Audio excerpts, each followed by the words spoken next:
So there we go. Graduated driver's license reduces teen crashes, injuries, deaths. It has its different stages. We talked about some of that yesterday.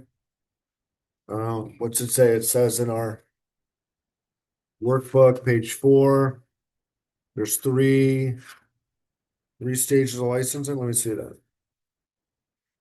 There you go. Okay. Right. So 1, 2, 3.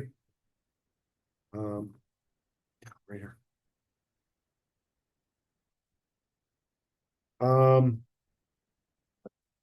What do we got?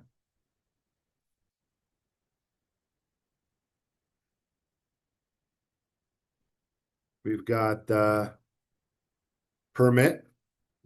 So permit, what's the number one restriction with permit? Does anybody know? I'll tell you guys. So for what you can put in stage 1 there. Important. The main thing with permit is you must have somebody over 25 with a driver's license sitting in the passenger seat. All of those are ones they can, if you don't meet those, you could technically be against it. Okay. So that's the number one, right?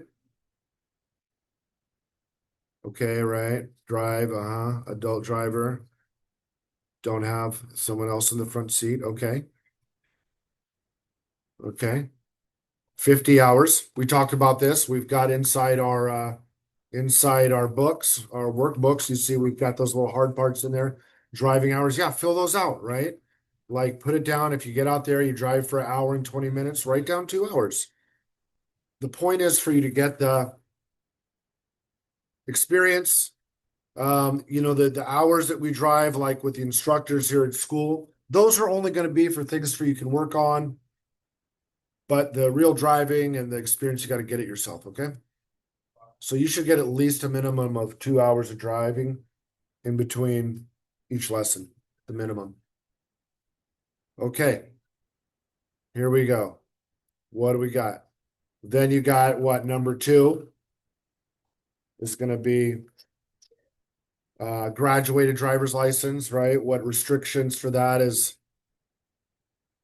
what did we say? No people under 20 that aren't family. I think it's going to be stage 2, right? And then stage 3, full license. We'll call that full license, and restrictions, no restrictions.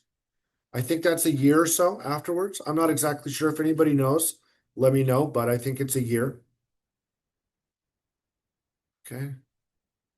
There you go. Here you go. Here's why driver's education. You guys are already in driver's education. I don't need to. Let's see what they have to say. Maneuvering your car, keeping it on the road, turning corners, and handling curves. That's the easiest part. Doing these things while you're keeping up with everything going on outside your vehicle is where it gets really tricky. Experienced drivers learn to monitor potential trouble areas, using their eyes effectively while still concentrating on the road ahead. But new drivers often find it harder to actively scan the environment, identifying the important things and ignoring the others. Let's show you what we're talking about. Here's an exercise to test your powers of observation. Over a span of about 20 seconds, different colored words will appear on the screen. Your job is to count the number of red words that appear. Okay. Ready? 3, 2, 1, go.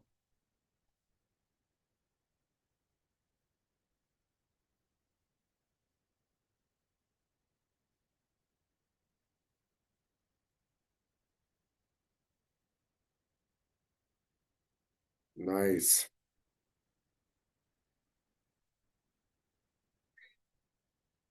How many red words did you count? If you counted 10 red words, you were correct. What about behind the words? What did you see in the background? Did you see the school bus? How about the police officer? Did you catch the guy on the bicycle? How about the railroad crossing sign? Did you see the construction zone? Sometimes drivers can miss the obvious. If you're too focused on one task, you might miss something else important in the driving scene ahead. Here's another one. Just read the sign that appears next. What did the sign say? Really? Let's take another look. Did you miss any words the first time? I love Ohio in the springtime. At times, it's very important to see the details. Sometimes you can see something only briefly, and then the brain goes ahead and completes the message. But sometimes the detail is not brought out for your additional consideration. Overall, you need to balance the need to see the details and the need to maintain a visual sense of the entire traffic scene around you. Seeing effectively is not easy, but it's the key to safe driving. Communicating your presence and plans to other drivers by signaling is also a big part of safe driving. But not everyone has time to communicate. So it's up to you to maintain a clear space around your vehicle. The space between you and the car ahead is critical. It gives you time to react to sudden stops and speed changes and helps you be a safer and smoother driver. Maintaining clear space in other areas is important too, such as space to the side and behind, and having enough space to enter traffic. Seeing, signaling, space, and the last of the S's is speed. It wipes out a lot of new drivers. Good driving is knowing when it's safe to drive the speed limit and when you really should drive more slowly, like here and here. These good driving practices, seeing, signaling, space, and speed management, can help keep you out of trouble. Earning the privilege of driving is exciting. It may not be that long before you'll legally be able to drive on your own, but it's also serious. In fact, for most young people, driving is their first true adult responsibility, complete with real-world consequences. Unfortunately, many new drivers don't take driving as seriously as they should, and they drive in a risky manner. As a result, motor vehicle crashes are the leading cause of death for teenagers. Although some people view driving as a right, they're wrong. Drivers have to earn the privilege of driving, and those who don't drive safely will lose that privilege. And going back to previous modes of transportation after you've earned your license can be a real downer. Driver education is mainly about minimizing your risk and the risk to others. It's also largely about prevention, specifically preventing collisions. Having a crash can have a serious impact on you, including vehicle damage, increases in insurance premiums, loss of your license, or worse, injury or loss of life. This course can't guarantee that you'll make it through the first year without a crash. Nothing can do that. What it can do is improve your odds. Excellent. Wow, that was a nice video. That's one of the nicer videos on the entire curriculum. I mean, there's just so many nice things they touched on there. Somewhat entertaining enough to pay attention. I liked that video. Okay. Driver restrictions. Nearly every state prohibits intermediate license holders from driving during night hours. I think we talked about that. I believe it's, what was it, 1 a.m. to 6 a.m., something like that. You can always look back in your books. We talked about this already. Yeah. Also here, intermediate, it's okay to drive with your siblings that are under 20. No violations. You can't get any tickets during that time. I don't know if getting a simple ticket's going to make it so you're not going to get your license till you're 18. It probably maybe knock you back another 6 months or so. I'm not exactly sure. If it's something you want to know exactly in Washington State, I'd like to think that none of you are planning to even go down that route and just relatively fall within the rules of the road, and you'll be okay. Look at him. He's so happy. He's got his own, he's going to get a full license. So happy.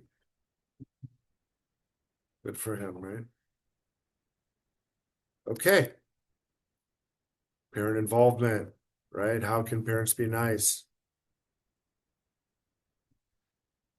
Okay, good. Uh-huh. Nice. Right. So since there's no parents in this class, what can I say for students, right? Like these type of things, like actually like arguing with parents on driving lessons is much more common than you think by good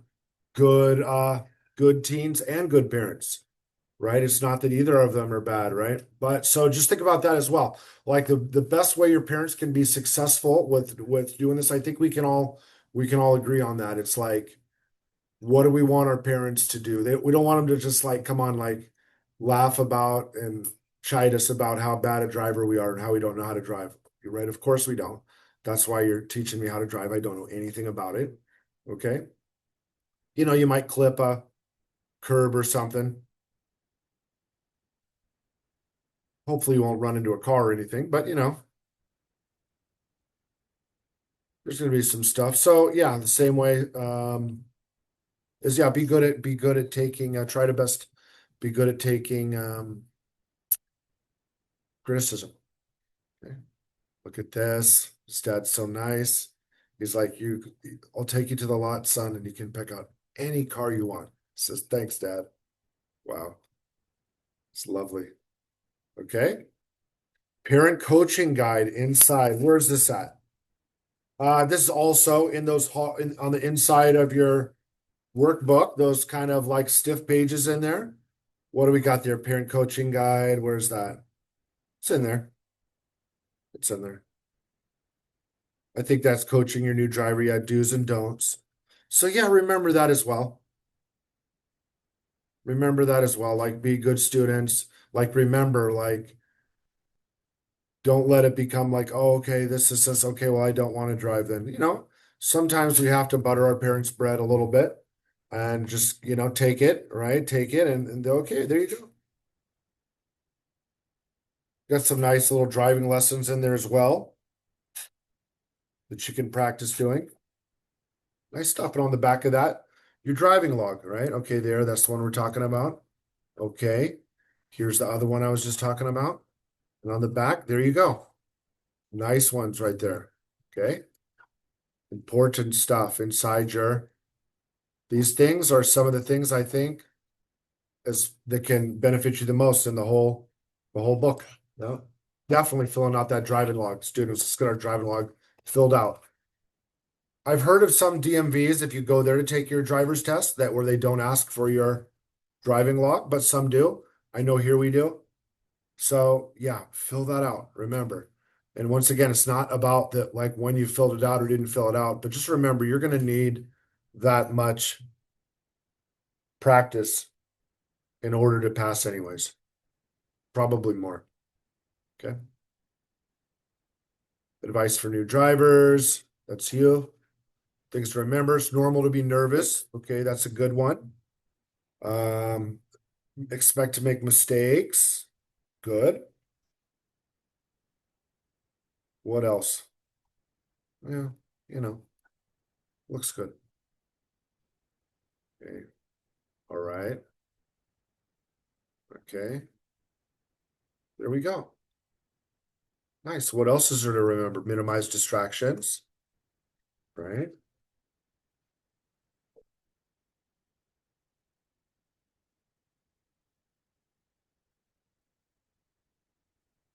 Predict others' behavior, right? You see me, I have like a doomsday type of approach to it. I think that's the way to be. That's the way that I am about it. I'm looking at the other drivers on the road like they're the enemy. They're going to take me out. They want to run into me. They want to sideswipe me. So be ready, right? Stay calm. Okay. Now we're up here to the end of the chapter 1 test in our workbook, page 59. If you look on page 59 in your workbook, it's the how to drive answer sheet. This is where for every chapter, we have them there. There's 5 questions, right? You'll fill out the answers, and new student, or Yeah. No. you'll put your answer in that one. Afterwards, I'll give you the answers, the correct answers. But I Okay. want to remind you, students, like One more. One more workbook. workbook. Okay, here you Mhm. go. Here you go. Yeah, I see sometimes students like crossing them out and correcting them. No, you're not going to see that. You're not getting graded on this. This is for you to look at So, when we're in 6, 7 chapters, right? And you're looking at it okay, this time I got 3 out of 5, but this other time I got 5 out of 5. This other time I got 4 out of 5. When you're seeing that, you feel like, okay, this is going to be an easy class for me to pass. I got to come a few times, no problem. Okay, so just want to remind you about that. Just cross out if you get it wrong so you can see, because this is for yourself. You don't get graded on this book. This book is for you. I'm not grading you on anything but the final test. And all of these questions that are here are on the final test. Okay, so where is the test at? It's in the textbook. Okay, students, it's in this textbook. And it's on page 21. Page 21. There's 5 questions. Okay.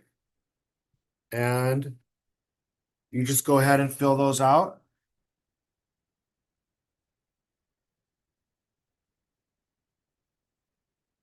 Fill those out. Don't spend too much time. Let me look at these questions really quick, huh? I gave you some tips about some of these questions that should help you answer one correct 100% easily. Besides that, yeah, this is not too hard. Not too hard. This is an easy one, right? So yeah, do those. Give yourselves a few seconds, right? Remember, it's not anything to spend too much time on. It's just a end of chapter test.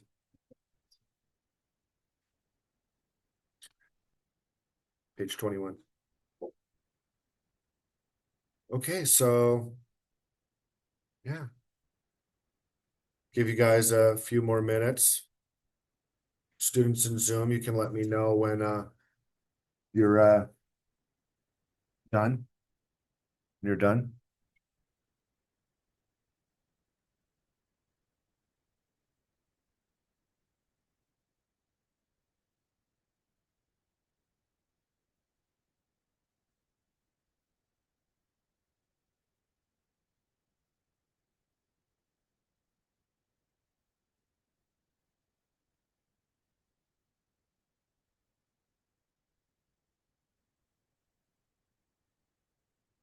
Yeah, what tribe the driver's hour log is? Yeah, it's the hard ones that are in the very middle, I think in between 31 and 32, if you haven't already found them. Sorry about that. I'm just seeing your message right now.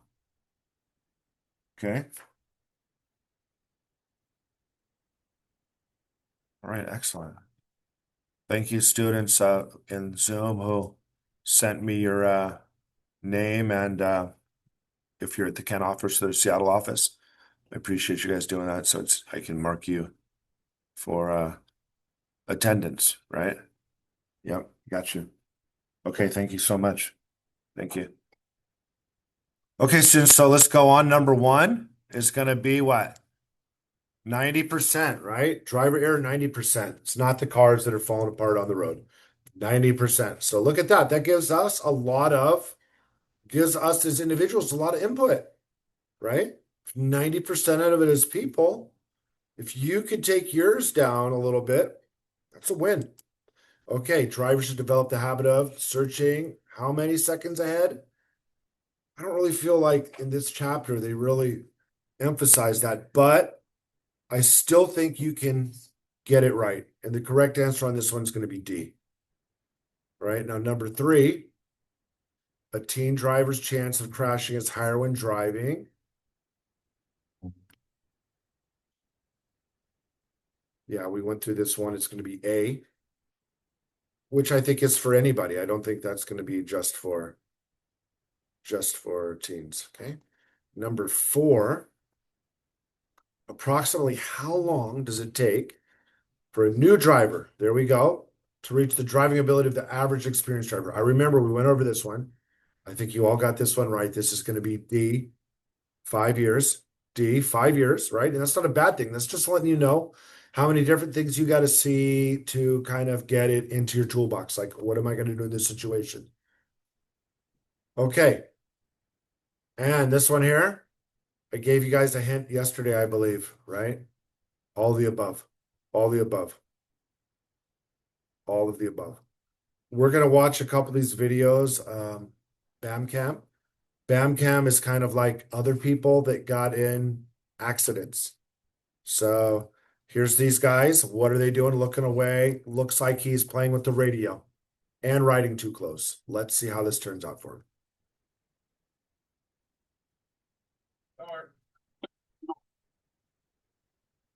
Not good. Didn't work out good for him.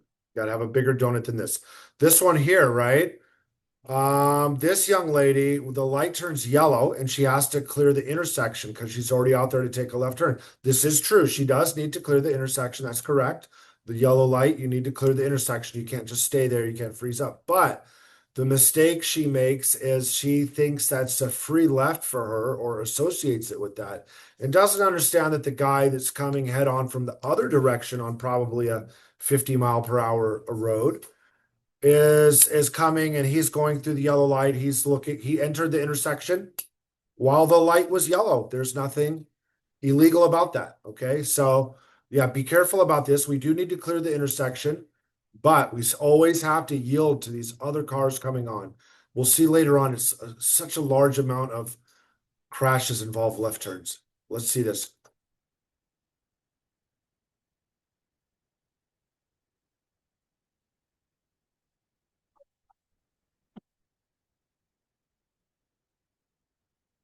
There you go. She got off pretty good, right? It seems like she didn't get really hit in the cabin part of her car.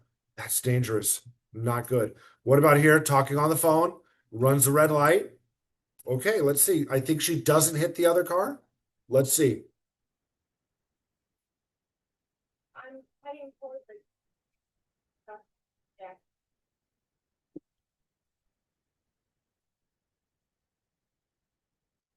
So students, here's a nice little quiz for you. Is when you're driving, is it driving while talking on the phone? Is the issue of having your hand up to your phone so you've only got one hand on the wheel?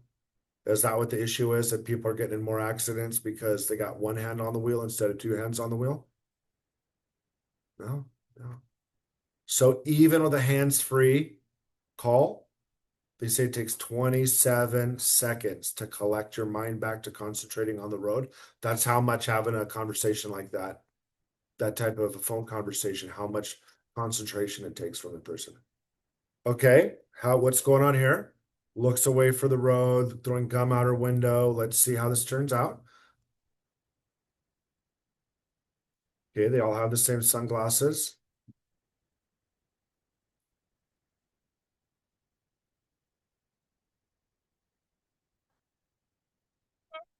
Okay, so one thing I can say there is valuable students that we've gone into is something that I'm gonna really we'll talk about it later on in the course, really, but I'll just introduce you to it really quick now.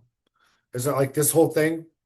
This is what causes a lot of accidents. You'll see these in these. Like you've already made a mistake, whether it's because you're talking on the phone, whether because you're looking down, whatever it is. Like statistically, we're all going to be faced with this situation in life where if we're driving enough hours, we're going to be in that type of situation, right? And so look at it. I'm going to oversimplify it, but look at it as I've got two options, right? One is I do a controlled collision that's only including my car. Like I'm going off the road, I'm gonna slow down as much as I can and drive my car off the road out of the way of everybody else, where there's just some grass and maybe a ditch, or maybe worse, a tree or something. The only car that's going to be damaged is mine. Nobody else's car is going to be damaged. There's also a low, there's also not a low, there's also a probability that the damage that I do for the car doesn't prevent me from driving home right after that. Or at the very least, maybe having my car towed out of a ditch or something, and maybe a broken CV joint or something on your car, blown tire. A pretty harmless thing, you know. If someone asks you how, when you're at work to the next day, somebody says what happened, like, I got in an accident yesterday. Like, wow, you're okay? Like, yeah, I'm okay. As opposed to this guy, right? He goes too far this way. Now he wants to go too far this way. He does all this. He does rollover crashes. He does head-on crashes into other people in traffic that aren't prepared at all for him to be just coming head on to them on just out of negligence. Pedestrians beware, bikers beware, everybody on the sidewalk beware, right? Because this guy, he goes everywhere. So we'll see that more, right? And I would just say that I would say that yeah, you should be prepared for that. You should be prepared for that.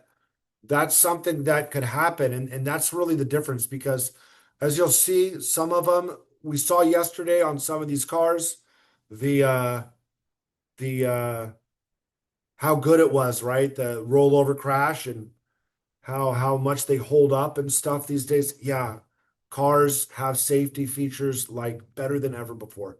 It's still not a it's still not a winning endeavor. And it's still not something like the other thing that you forget is like people that survive car accidents doesn't mean that you're not injured. It doesn't mean that you're not permanently injured.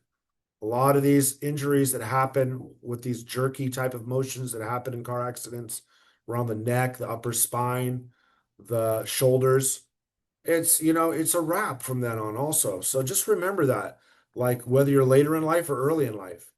Okay, how about this one here?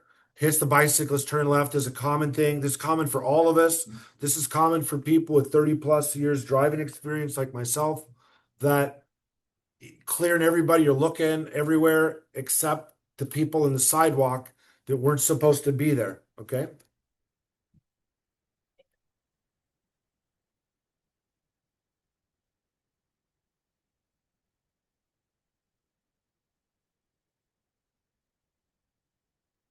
All right. So there we go. End of the chapter. I'm going to give you guys a 10-minute break so that I can load up chapter 2 and load chapter 2 and get the attendance done. Okay. So we'll start up then at in 10 minutes. Okay. Thank you so much.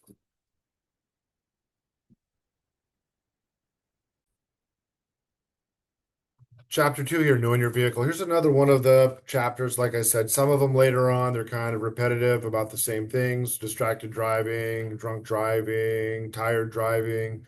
These ones here in the beginning, these are like I'd say, these are the important ones. These ones are actually going to benefit you a lot going into the road. Questions that maybe you thought you knew the answer to, or maybe you didn't even think you knew the answer, needed the answer to. Okay, so setting your mirrors, getting the vehicle adjusted right to you, all these great things, getting to know your vehicle, okay? Because every vehicle you drive is going to be different. Even for me, right? Like I got to adjust the seat. I have to address the the um the mirrors. Um I have to be sure, how is the steering? Is the steering going to be really responsive? Is it going to be loose? Is it going to be tight? What about the brakes? What about the acceleration? Every car is different. So yeah, I never get into a car and I'm like, oh, the seat's just how I want it, and the mirrors are just like I want it. That's not possible. Okay. So chapter 2 pretest. Where's this at? Page 6, right? Page 6. Green on the top corner there. 1, 2, 3, 4, 5. Okay. So this is how much you know ahead of time before we've read any of this stuff. The top point of the head restraint should be adjusted to a point. This is about the headrest, okay, behind your head.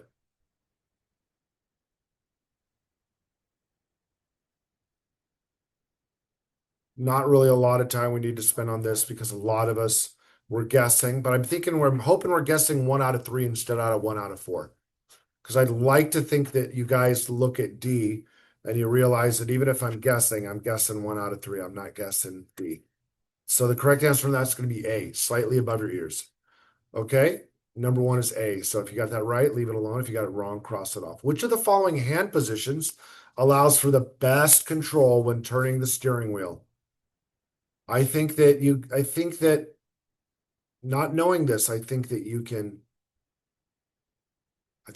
get this one figured out. It is going to be C, right? 9 o'clock and 3 o'clock. Not a bad starting point, right? Okay, in vehicles equipped with a driver's airbag, sitting closer than how many inches from the steering wheel increases the harm of arm, neck, and facial injuries. Okay, here's another one. We don't know, right? And all the answers are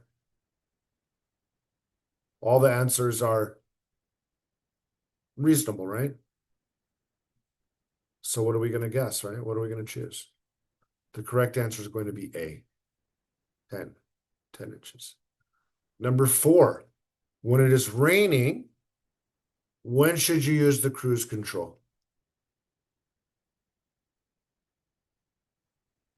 So once again, maybe some of you don't know what cruise control is, but just for the sake of knowing how to take multiple choice questions, right? It's a leading question, right? So the answer is going to be A, right? The answer is going to be A on that. We'll talk more about that later on, but the default answer, and this could be one of the questions on the test, the answer for that, the correct answer, students, is going to be A. Let's start figuring that one out now. I don't want anybody missing that on the test if it's on there. Okay. When approaching your vehicle parked at a curb, you should.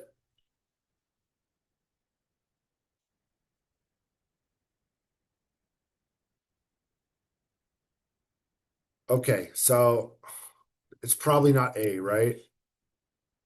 And I'm thinking to myself, it's probably not C, but then I'd be wrong because the correct answer is D, which is B and C.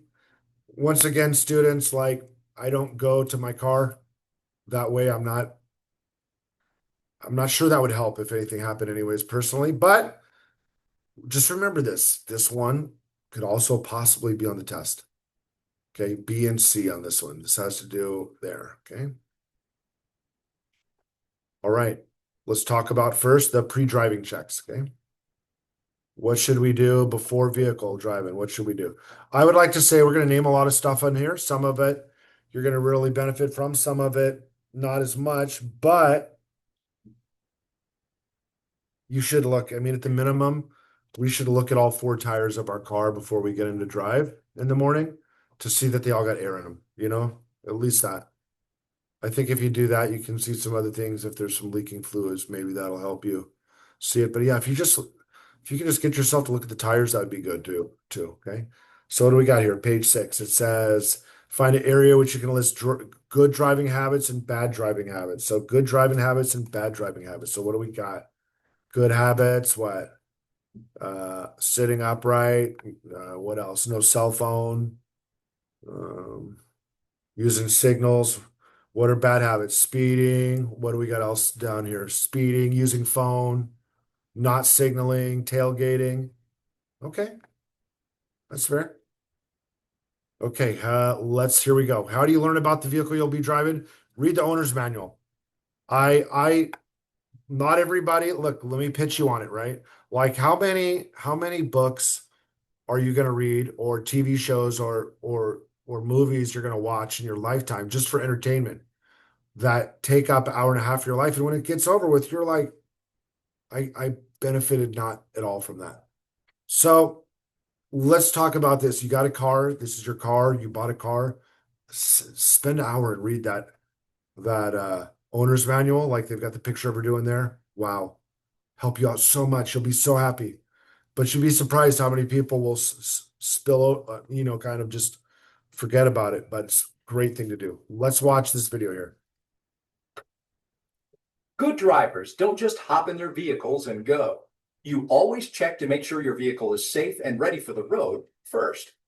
To become a good driver, it's important to learn all about what checks to make before driving a vehicle, how to fit the vehicle to your body, how to set the mirrors to virtually eliminate any blind spots, how to use occupant protection systems, and the main features of your vehicle. For your own safety and the safety of your passengers and other people on the road, it's important to do all of these things each time you drive. Craftsmen are only as good as their tools. To be driven safely, a car must be safe to begin with. The point is, driving actually begins before you even start the car. As you approach a car, take a few seconds to check around it, just to make sure there's nothing that could get in the way of the vehicle or its tires. Anything just behind the car will be invisible from the driver's seat. Sometimes animals lie in the shade behind a vehicle, but the greatest risk is small children, who often find the driveway a great place to ride and play. And it can be tragic if you miss seeing them nearby. It's also a good idea to check the car itself for signs of tire damage or signs of trouble underneath, such as leaking fluids.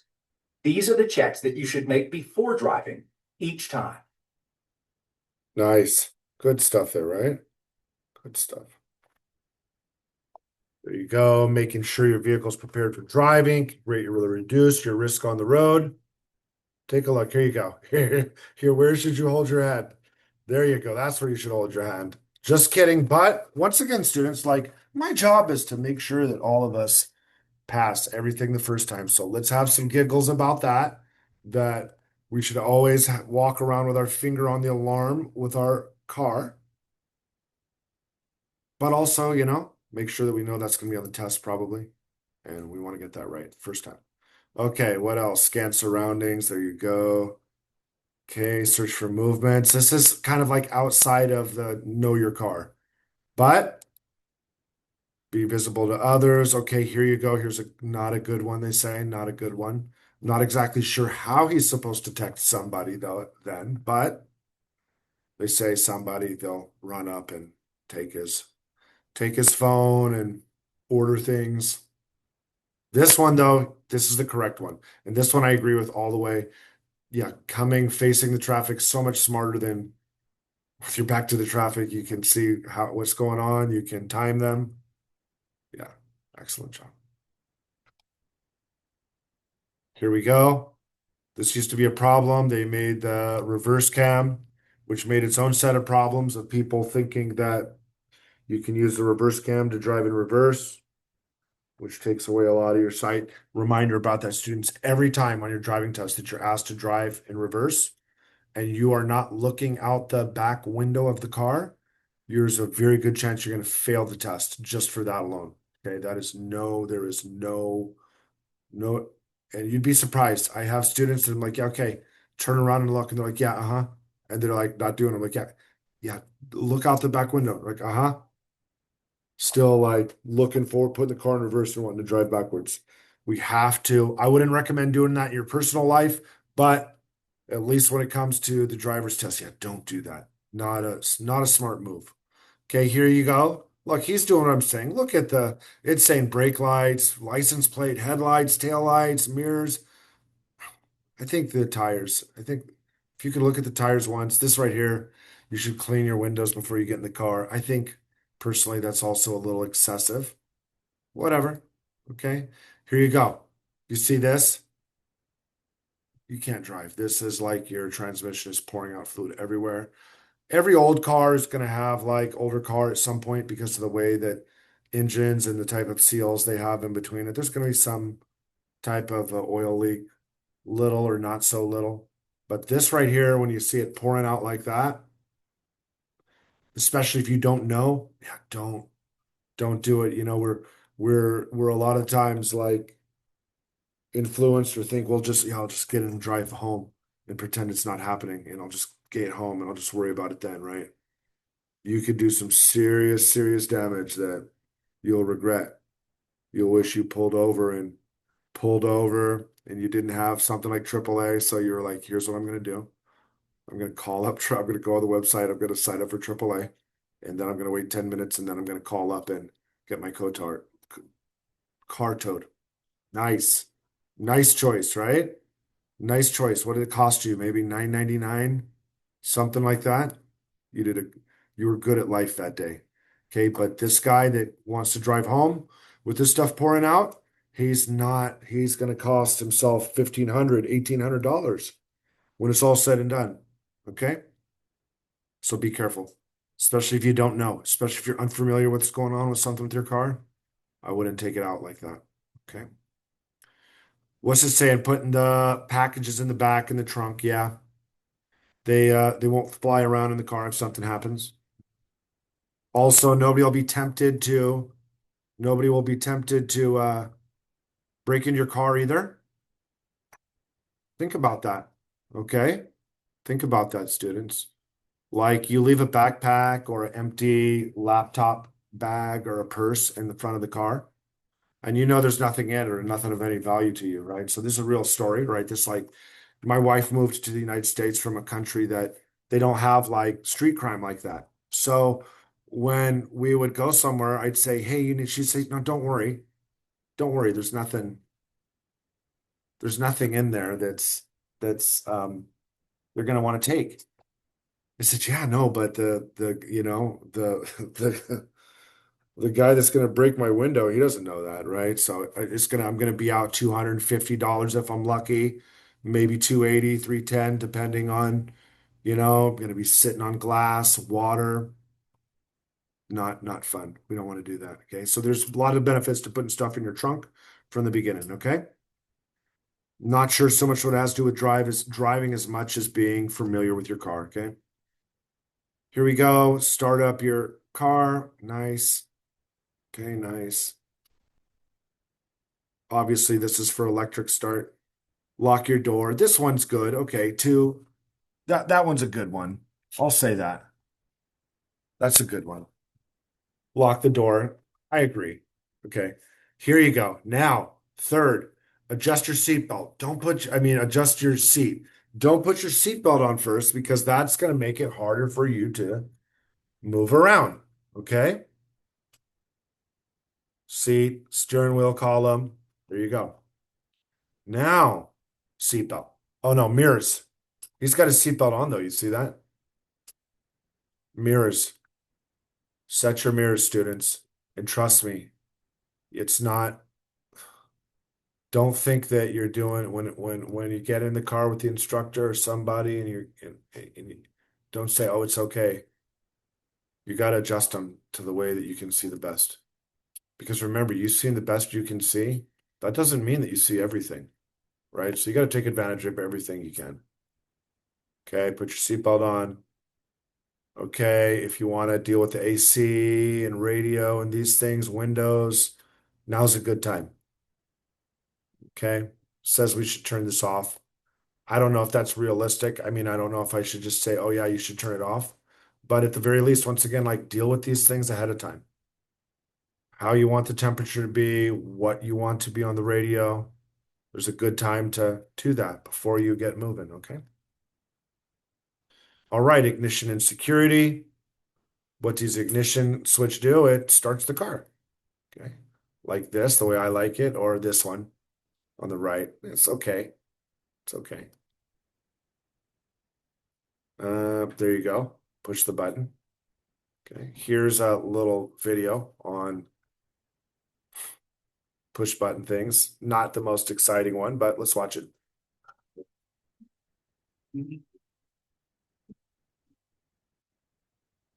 More and more new cars are going keyless for your convenience. But convenience should never take a back seat to safety. You'll want to take some extra precautions since keyless features work differently than you're used to with traditional car keys. A keyless ignition uses an electronic key fob, which you don't physically put in the ignition. To turn on the engine, you just need to have the fob somewhere in the car, even in your purse or pocket, before you push the start-stop button. Traditional keys must be physically turned to power the engine on and off, and you have to put the car in park before you can take the key out of the ignition.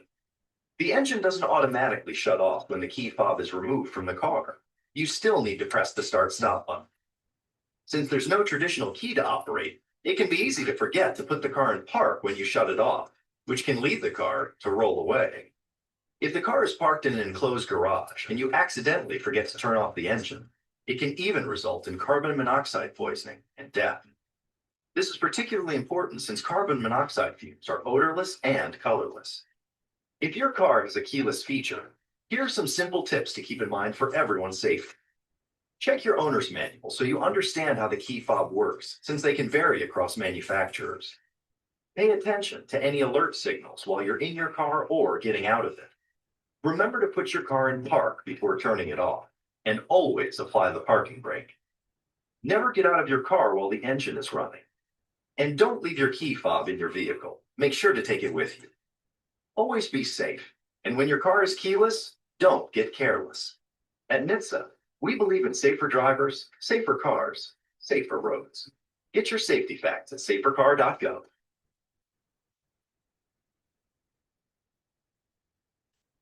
Very nice, right? Nice. Okay. Carbon monoxide, look out for that. It's tough for you. Okay. adjusting the vehicle to your preferences. And right now I'm gonna take a quick break.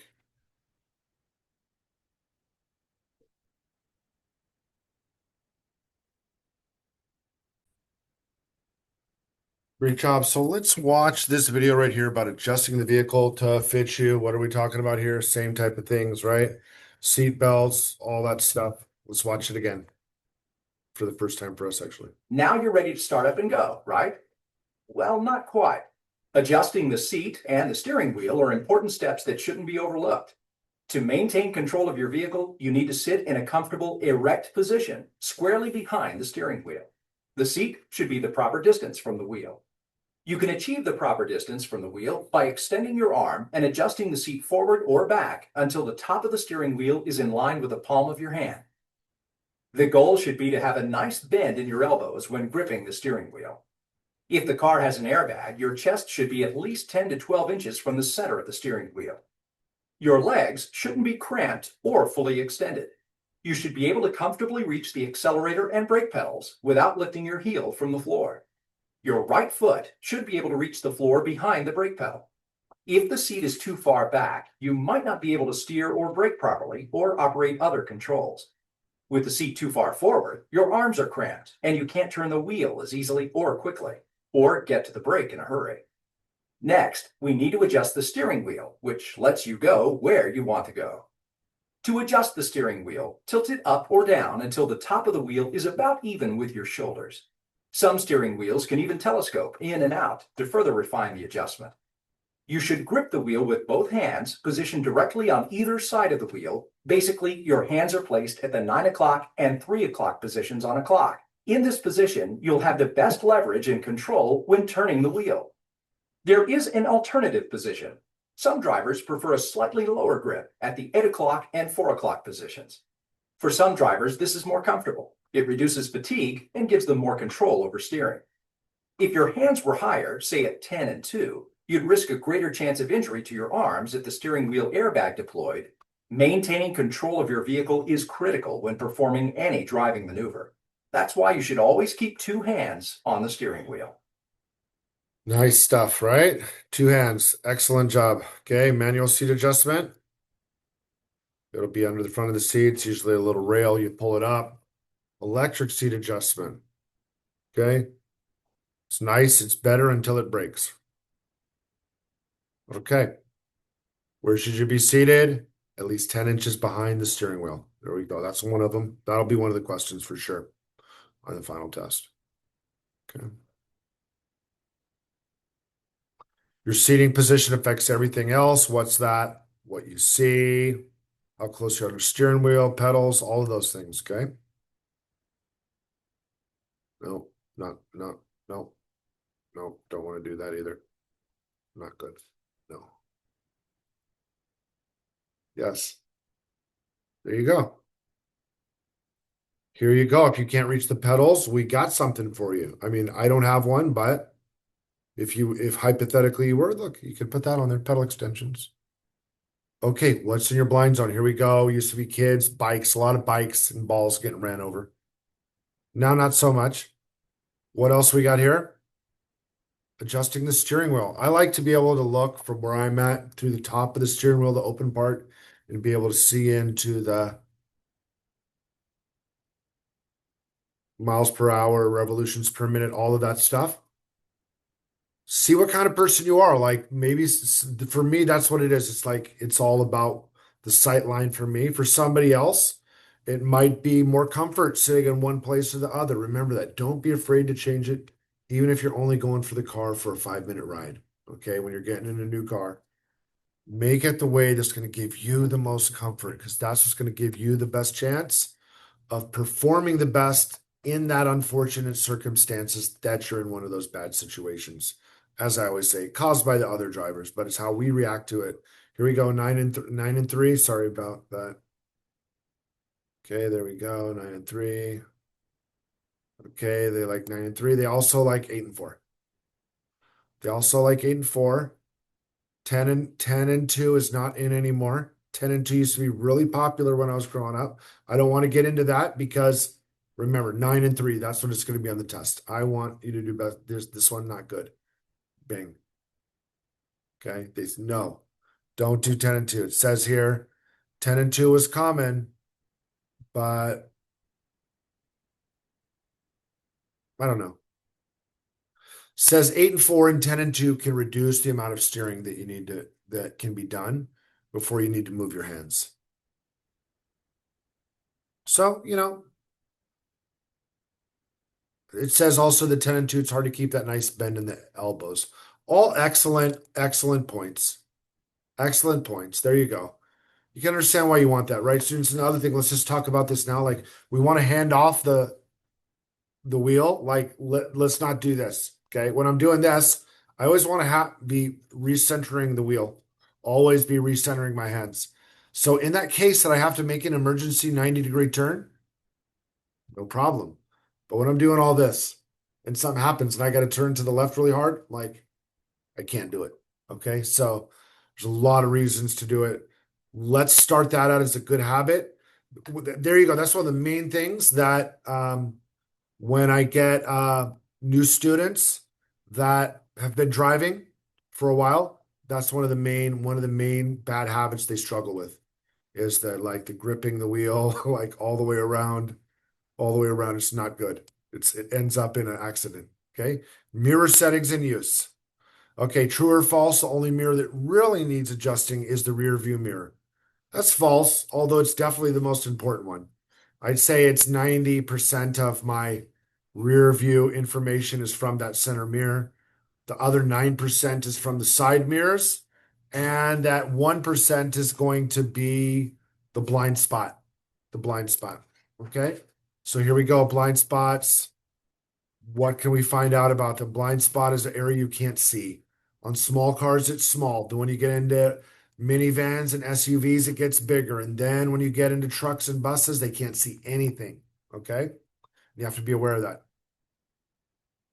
Another adjustment that you need to make before starting to drive is the mirrors, which help you to know what's around your vehicle at all times. Properly adjusted, the inside or rear view mirror should be aimed at the middle of the back window, and you should be able to just see the bottom of the window. Now to the outside mirrors. Their purpose is to let you see the area outside of what you can see using the rear view mirror and your side vision. They show you what is off the rear corners of your vehicle. To adjust the left side mirror, rest your head against the closed window and set the mirror to barely show the edge of your vehicle. To set the right mirror, lean to the right so your head is directly below the rear view mirror or above the center console. Adjust this mirror the same way so you can barely see the edge of the right side of your vehicle. One advantage of this mirror positioning is that it will enable you to look directly into what would otherwise be your largest blind spot, generally areas off the rear corners of your vehicle that can hide an entire car. Another advantage is that it minimizes the amount of time that other vehicles disappear from your sight. Vehicles that are no longer visible in your rear view mirror will become visible in your side view mirrors much sooner than your side vision allows. For example, as this car approaches from behind, you see it in your rear view mirror. As it moves out of the rear view mirror, you see the car move into your side view mirror. As the vehicle continues past, you pick it up in your side vision. You'll now have almost seamless visual contact with the vehicles around you, which reduces your risk of a collision. Still, even if a lane looks all clear in your side mirror, it's still best to look over your shoulder before changing lanes. That's the only way to be absolutely sure the space you want to move into is open. Also, positioning your mirrors this way can help reduce the glare of headlights from vehicles behind you. This can be especially helpful for preserving your night vision. Nice, right? Good stuff. Blind spots. Okay.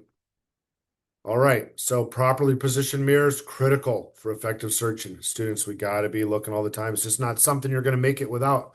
If you thought that driving was just about like the video games, looking what's in front of you, it's not. And you'll pick up on it. Okay, there you go. Nice. Here you go. Right? Not only is it illegal, but kind of think like, do you really want something hanging right in your sight line, right in the middle of your mirror? Not really.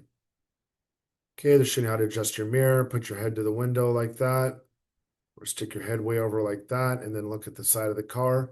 I don't do it like that. I do it from where I'm sitting at. Like I say, try the different ways, students. Like find what works for you. That's what's most important, right? Like we want to pass the test the first time, but like things like 10 and 2, 8 and 4, 9 and 3, I use a combination of all of them. Do what works best for you. Okay. My main goal is get everybody past the test the first time. Okay. Here you go. He can see there and he can see there. You see that? So this is why when we do the test, one thing we want to establish from the very beginning, we want to switch lanes, signal, mirror, mirror, over the shoulder, signal, mirror, mirror, over the shoulder. Okay, over the shoulder to the passenger side means looking right behind the passenger headrest, out that window, out the back window. On the left-hand side, on the left-hand side of the car, the driver's side, it just means looking out that side window. By doing that, since you're already over on that side of the car, your peripheral vision, it'll pick up what you need to pick on the left-hand side. If the examiner does not see you turn your head, they're automatically deducting 2 points. Remember that. Okay, so it's important that we establish that from the very beginning. Okay, I can tell you there was a student, you might have heard this one, or I might have already told you this one yesterday. Student, we tell him he's taking someone taking a driver's test. Say, pull to the side of the road. He pulls to the side of the road. He doesn't hit anybody. Everything's great. He didn't signal. There's 2 points. He didn't check his rear view mirror. There's 2 points. He didn't check his side view mirror. There's 2 points. He didn't check his blind spot. He lost 8 points before we even started the test. And when it was all over and he got a 76, he said, I only missed by 4 points. They said, no, you missed by 24 points. But it's all about perspective, right? Okay, so there we go. When a vehicle's passing you on the left, how does it go? From the back, you can see it to the left side mirror. Here you go. Now up here, side vision right there. That's where it is. This is especially, students, this is especially on the highway. Happens to me all the time. At least maybe, I used to say once every month, but since I started really paying attention to it better, I'd say 1 out of 2, 1 out of 3 months, 1 out of 3 months on the highway or on a fast moving road over 40 miles an hour. I go to turn on my signal and move over, and somebody's beep, beep. Hey, you're coming over into me and you're about to hit me. I'm like, okay, thank you. Sorry. It's important to look, students. If you're not looking, you're just going to be running into people because they're not there. You don't know where everybody's at. There's too many moving things. There's too many things that your brain can only think of at a time as well. This is also a factual thing. That's why the phone call is part of the problem. The phone call, what it takes to make the phone call for some reason, because it's not a real person you're talking to, they say it takes 27 seconds for your brain to get back to normal. And something about that uses up a phone, talking on the phone uses up a lot more concentration, because we think that it's a really convenient thing because it allows us to talk to people that aren't there. Yes, that is true, but it takes a lot of. Here you go. Now when he's passing by. Okay. What's going on here? Can anybody see what's going on here? Wrong? Anybody tell? Probably not. There you go. You need that. Okay. Here you go. Optional contact, the traditional mirror settings. That's how I do it. But it's all about how you want to do it. Okay. Try a little bit of each. Try all of them, students. Okay. Occupant protection. What are we talking about? Seat belts, all that great stuff. Okay. Airbags. Okay. Seat belt looks great on you. Great. Put it on. Nice. Good. Especially because of this. Remember going over this yesterday? Look at this. That's just terrible, right? I mean, and is this because, and like I said, for me personally, what do I chalk this high number up to? Not that new drivers are the worst drivers. I actually think new drivers are some of the best drivers, but they're some of the most naive and most unaware of the dangers on the road and of the other people and the silly stuff they're doing. Because that's where you get caught off. If you're thinking that everybody is coming out of here like A+ student from discount driving school, that is not who you are going to be. That's not who you're going to be coming up against on the road. It's not it. It's a whole different ball game. It's a whole different ball game. Okay, here you go. Here's a video about occupant protection. Just a few more checks and you'll be ready to go. Lock the doors to keep strangers out and help keep yourself in if there's a collision. And finally, this is the single most important thing that you can do to save life and limb, to say nothing of that nice face.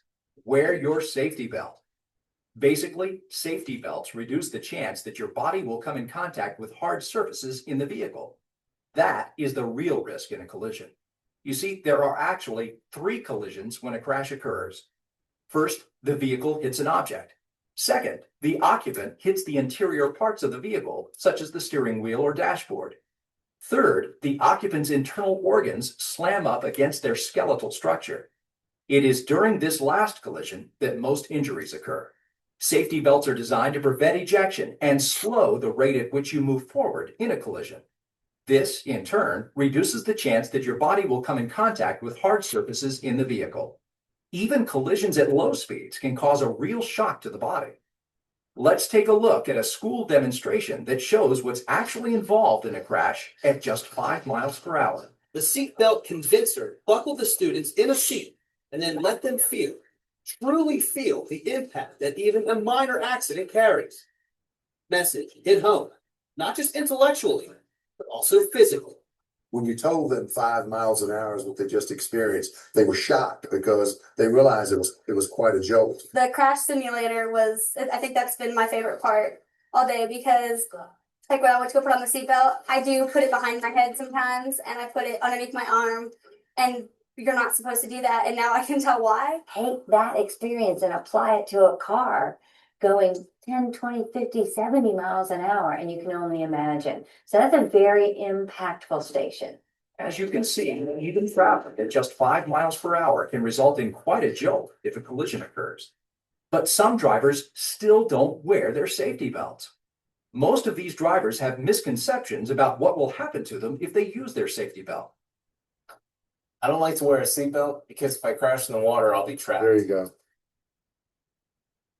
Although this is a common perception, research shows that most people get stuck in burning or submerged cars because they're unconscious or were killed instantly in the crash. If you wear a seatbelt as a passenger, it looks like you don't trust the driver. Exactly. You can always explain that it's just a habit that you picked up, or that it's the other drivers on the road that you don't trust. If I'm in a collision, I think I'd rather be thrown clear of it than stay in the vehicle. Although seatbelts can bruise the chest or hip bone in a collision, those injuries are minor compared with the injuries caused by flying through a windshield. Because I'm busy and putting on a safety belt just takes too much time. Let's take a look at that. That only takes about 4 seconds. Your life is worth way more than that. Buckling up doesn't take as long as you might think. So just how effective are safety belts? In a typical year, car crashes kill over 30,000 people. Analysis of crashes shows that the chances of survival are increased by about 25% with safety belts. That may not seem like much, unless you're one of the 25%. In terms of injuries, safety belts can help reduce this risk by 50%. Let's take a quick look at how safety belts really work in a crash. In this case, a rollover collision. In this simulation of a rollover, you can see the potential damage to the occupants who are not wearing belts. Now that they're buckled in, their risk of severe injury is substantially reduced. What it comes down to is developing a habit. Every time you get into a car, the first thing you do is fasten the safety belt. Eventually, you'll feel uncomfortable without it. You'll also feel uncomfortable when passengers in your car aren't wearing them. As the driver, you must make sure that all passengers have their safety belts on before your car starts moving. They also need to be properly adjusted. How do you do that? The lap belt should be snug across your hips. The shoulder belt should be snug across your chest, although you can still lean forward whenever you need to. Many vehicles have shoulder height adjustments that improve your comfort and also ensure proper fit. The next occupant protection system is the head restraint. It's not for comfort, but to keep your head from snapping back in a rear-end collision and causing whiplash, one of the most painful and long-lasting injuries. Even drivers who know what it's for often don't know how to use it properly. Most of the time, it's not properly positioned in that it is too low. To correctly position the head restraint, move it so the top is even with the top of your head. Airbags are another valuable occupant protection system. They're usually located in the steering wheel and the passenger side dashboard, but they can also be mounted to the sides. Also called supplemental restraint systems, airbags are designed to inflate upon impact, helping to reduce the crash forces on your body. Of course, with airbags in place, you don't need to wear your safety belts, right? Wrong. Airbags are designed to work with safety belts, so you still need to wear them. People aren't the only objects that need to be restrained in a collision. This is a guided missile waiting to be launched. In a head-on collision, articles on the rear window shelf will fly forward until they hit something. The same is true for items on the back seat. If it has to stay in the car, put it on the floor behind the front seat. All large items belong in the trunk. Adjusting the seat, the mirrors, head restraint, and safety belts usually takes less than a minute. Plus, wearing your safety belt is generally required by law. Great stuff, right? Good stuff. Okay, page 7. What do we got here? 3 steps of the collision. Okay, number 1, vehicle crashes. Number 2, driver crashes into the steering wheel. Number 3, driver's brain slams. Probably can't draw that, but if you can remember what it looked like, I think it showed that. Yeah, if you just stick driver, figure, whatever. If you don't want to do one for yourself, it's all the same to me. But yeah, think about that. That real bad one is the one against the brain. It's an interesting thing, when I grew up, when we played football and high school football and things like that, when like we called they called a concussion, like when a person had like a bad brain injury, like what now we know is concussion anytime your head slams and you see that flash. They just called it getting your bell rung, and everything was fine. So yeah, it's the brain bashing against the skull that I think is a problem. So here we go again. There we go. Nice. Uh-huh. There you go. Is your drawing this good? Probably. Probably. This next video, students, you guys are gonna like this one. Here's gonna be another entertaining one. This one is like, I don't know what to think. Like I really thought that these older cars that were made out of steel and were big and all of that stuff, that they were the safer ones. But it turns out they're not. Then I also got to remember that, like, that even back then, it doesn't feel like all of them had shoulder belts either. The seat belts for cars. But let's look here, okay? This one, there you go. The 2009 Malibu versus the 1959 Malibu. Who do you think's gonna win? Right? We'll see. I've already given it away, right? That's the Insurance Institute for Highway Safety's front crash of a 2009 Chevrolet Malibu and 1959 Chevrolet Bel Air. In slow motion, you can see the differences in how the new and classic cars perform in this version of the traditional frontal offset test. The Institute conducted this test to commemorate its 50th anniversary. It dramatically shows how much improvement has been made in passenger protection since the nonprofit organization opened its doors. The two cars collide in an explosion of metal, glass, and plastics. Where the Malibu crumple zone absorbs much of the crash forces ahead of the windshield, the Bel Air structure allows the lighter car to compress the passenger compartment. The impact is made worse for the Bel Air driver by the lack of airbags, head restraint, and even a seatbelt. As a result, injuries to the neck, chest, and both legs would be likely. Consequently, the Bel Air receives a poor rating across the board. On the other hand, the modern Malibu provides good protection, with the dummy movement being well controlled. Measures indicate a low risk to most body regions, though a foot injury would be possible. Beyond the safety gear, advancements in vehicle engineering give the Malibu a clear advantage in this matchup. While classic cars are often considered to be rock solid, this 59 demonstrates how much better today's cars are. And the IHS has played a key role in driving these advancements. In the past 50 years, the Institute has made a real impact. The roads today are safer for it. Interesting stuff, right? Interesting stuff. They caught me off guard with that one. Definitely, definitely. There you go. How should you be sitting? Good. There you go. Back. There you go. Seatbelt, the right place. Okay, not back here. No, not good. You're gonna regret it. Let me say that. It's gonna hurt no matter what. If you get an accident, it's gonna hurt. Even if you get your seatbelt on, just advice. Um, Students, I've never been in an accident when I was driving in a car, but I've been in an accident when someone else was driving a car. And let me tell you something, it's not fun. It's not fun. Even a good accident that's not really bad and nobody gets really hurt, it's not fun. Okay. Here you go. Why don't some people wear their safety belt? We talked about this. So here is probably the corniest video of this curriculum. We'll see. Not many people care for it so much, but we'll see. It's kind of just same thing we just went over. Good day, viewers. Today we're going to explore the possibilities. Wait, why are your pants around your ankles? What? Don't you have a belt? Wear a belt?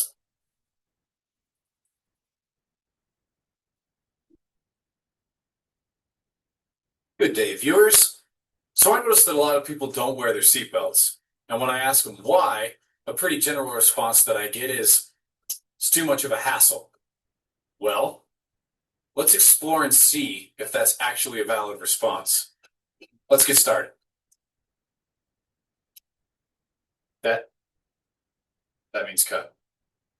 We're actually going to time me and see how long it takes to put on a seatbelt. We got this handy dandy cell phone timer here, and Ben, our faithful cameraman, will be the timer.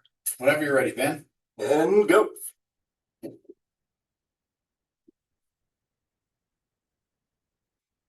And our time is 3.46 seconds.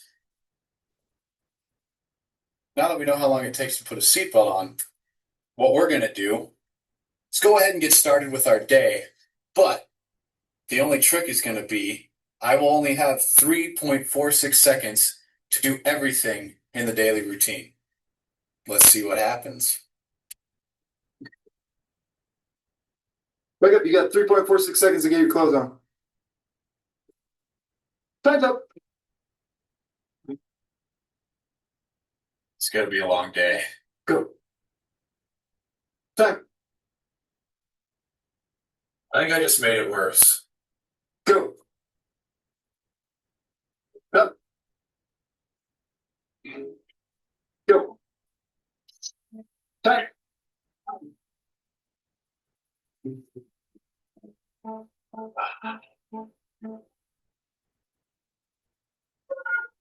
Oh, yeah. Breakfast of Champions.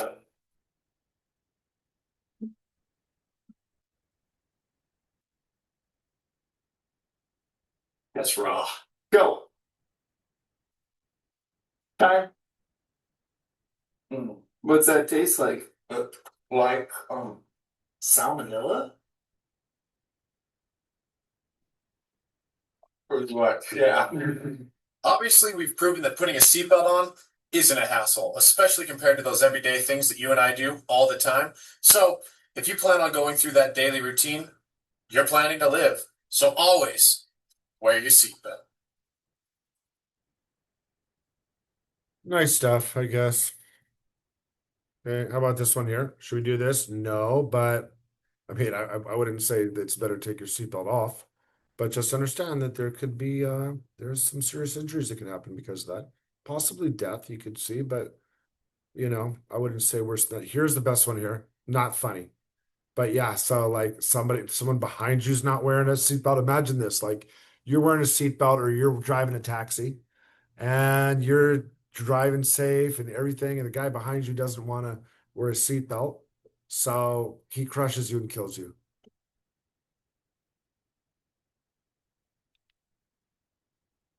$35.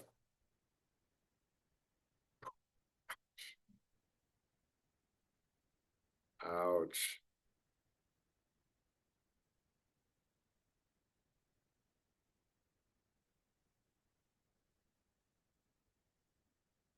I mean, obviously the guy in the back seat, he's hurt a lot too, but you're getting a lot of pain that you didn't sign up for.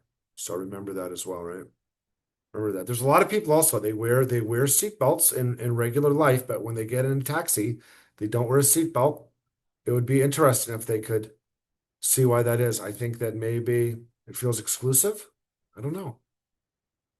There you go. Sit in the back, wear a seat belt. Okay, here we go. Which one is the one? C. Right above the ears, they say. Okay, not above the head. Okay, so just remember this is not for a pillow for your head. This is to keep you from getting whiplash when the head goes back, forward, and then goes back again. That's where the most injuries happen at. So that's what that's there for. Obviously, this is hard to see. Okay, okay, lift it up just a little bit for her. Okay, so I don't know. Almost to the top of the head. Let's say that. Not to the top of the head, almost to the top of the head. Okay, good. All right. Okay, what do we got? Page 7. Which one is the right one there? What do you guys think? I think A, right? A. A looks like the correct one for me. Okay, another common one, airbag. Airbag deployment. Look at that. Bang. All right. Okay, here's airbag. How airbag works.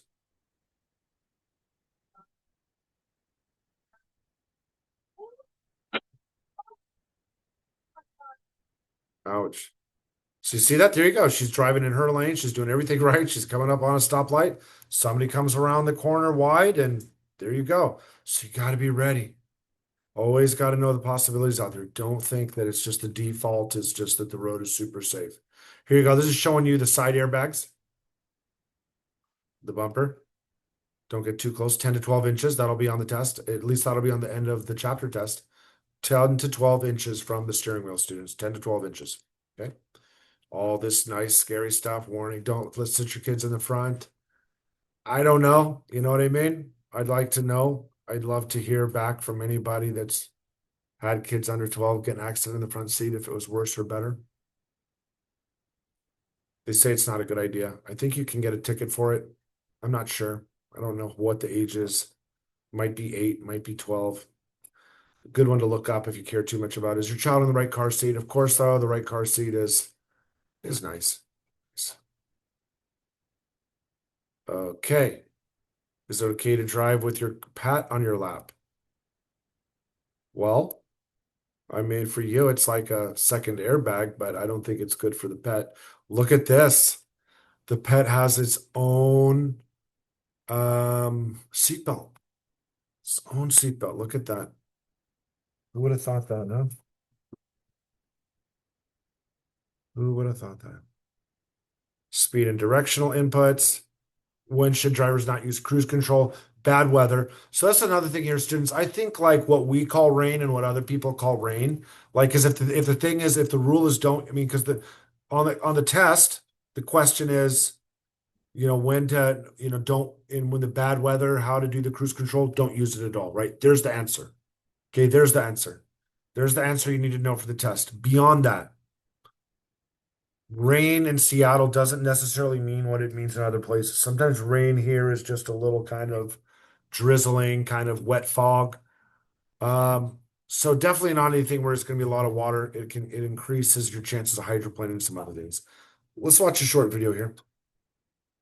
Now that you're properly adjusted and buckled in, you need to become familiar with the main speed and directional controls. These are the gear lever, the accelerator pedal, and the brake pedal.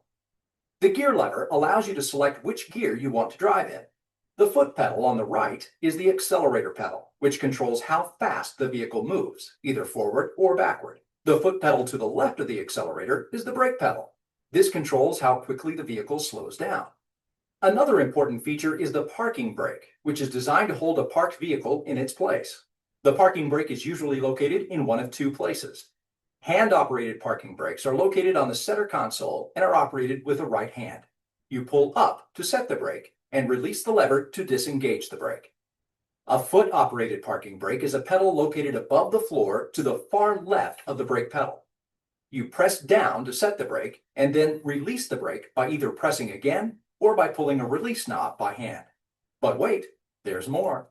In addition to these primary controls, you have a full set of secondary controls to help you communicate with and stay visible to other people on the road.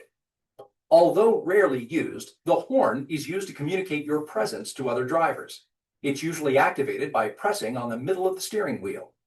The turn signal lever lets us signal other cars before we turn or change lanes. Pushing it up turns on the right turn signal, and pushing it down turns on the left turn signal. Hazard flashers make lights at the front and the rear of the car blink simultaneously. They attract attention when necessary, such as when a car is pulled to the side of the road because of a mechanical problem.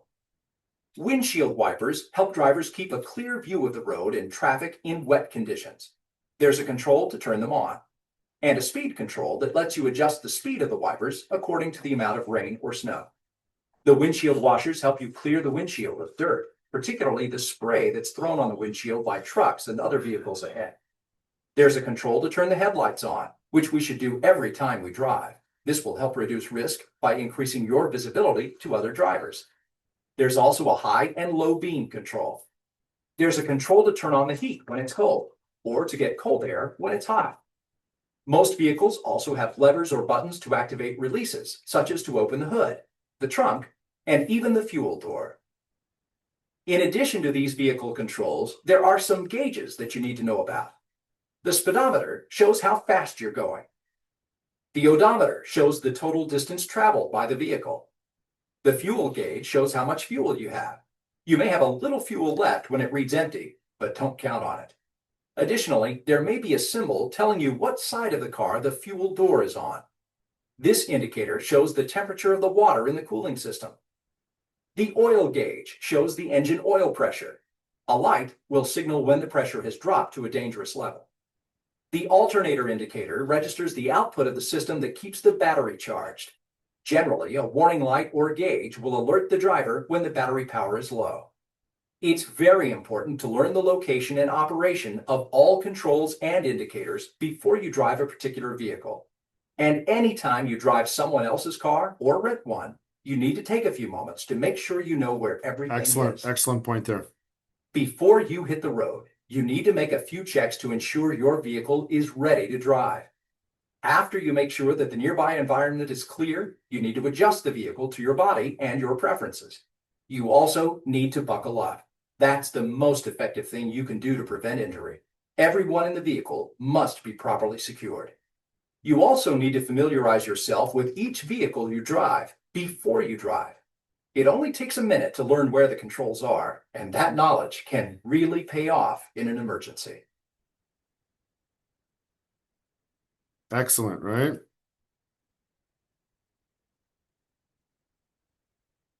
Automatic transmission,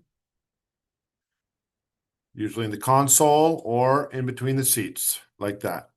Accelerating, there you go. Students, brake and gas, 1 foot, right foot. You just pivot the back heel, move it right to left. When you're not pressing on the gas, you're covering the brake. Doesn't mean you're pressing on the brake, but your default position is you got your foot over the brake. So if you've got to use it, you're right there, okay? When you're accelerating, you're pressing on the gas. But whenever you're not driving, whenever you're not pressing on the gas, the default is you're always going to be covering the brake. That's the most important one to always have on hand. If we can make that a habit from the beginning, we'll be very happy, okay? There we go, like braking, accelerating. Braking, accelerating. There you go. Okay. Clutch. Many of you don't learn how to drive manual these days. Most of the cars are automatic transmission now. Learning how to drive manual is not part of the curriculum here. It's not a required part of the curriculum. Dead pedal. This is if you don't have a clutch. It's just a place to rest your foot, push it down. Here you go. Emergency brake, parking brake. I can't tell you how many people like can't find it. I mean, I remember I had a student was telling him to open it. He was just like saying he couldn't find it. And then he just thought like, well, that meant we were going to go on and go driving somewhere. So it's like, well, man, you need to like get out of the car and get on your knees and look under there or something because like you have to take the brake off if you want to go somewhere. So you need to know where those are. They're also sometimes on some cars here in the middle like this. We also got the electronic parking brake now. Electronic park. It's a new thing. Really cute. Real nice until it breaks, right? Okay, cruise control. What do we talk about? Cruise control is so you can set your car to stay at a certain speed the whole way through. Okay, really nice. You can turn it on and off. You don't want to use it in heavy traffic. You don't want to use it in rain or snow or ice, gravel roads, curvy roads. This is when I'm driving on I-5 to Portland and I'm past Olympia, I'm past Tumwater, and there's just not going to be anything until I get to past Kelso or, Woodland or something. So I just put it on cruise control and I just go. It's not something to use all the time, but it's a nice thing to have then, not if you're going to fall asleep behind the wheel. Okay. Communication and visibility features. What do we got? We got the horn. Always. We got our turn signal and we got there we go, hazard flashers. Knowing how to use these, it's good. It's good. Okay. Windshield wiper control switch.